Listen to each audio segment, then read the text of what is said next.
আল্লামা সাঈদীর মূল্যবান আলোচনা এখন দেখতে পাবেন। وَتِلْكَ الْأَمْثَالُ نَضْرِبُهَا لِلنَّاسِ وَمَا يَعْقِلُهَا إِلَّا الْعَالِمُونَ। এসব দৃষ্টান্ত আমি পৃথিবীর মানুষের জন্য রেখে দিয়েছি, বুঝবে তো তারা, যারা নাকি আলেম, যারা বিচক্ষণ, যারা জ্ঞানবান, যারা বুদ্ধিমান, তাদের জন্য এই দৃষ্টান্ত দেখো আর শেখো।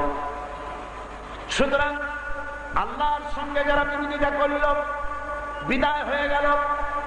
হযরত ইব্রাহিম আলাইহিস সালাম লা ইলাহা ইল্লাল্লাহ দাওয়াত দিলেন, জাতিকে শোনালেন, ইয়া কওমি ইবুদুল্লাহ মা লাকুম মিন ইলাহিন গায়রু। হে আমার জাতি, এক আল্লাহর দাসত্ব করো, কবুল করো। নমরুদ মানছিল নাকি?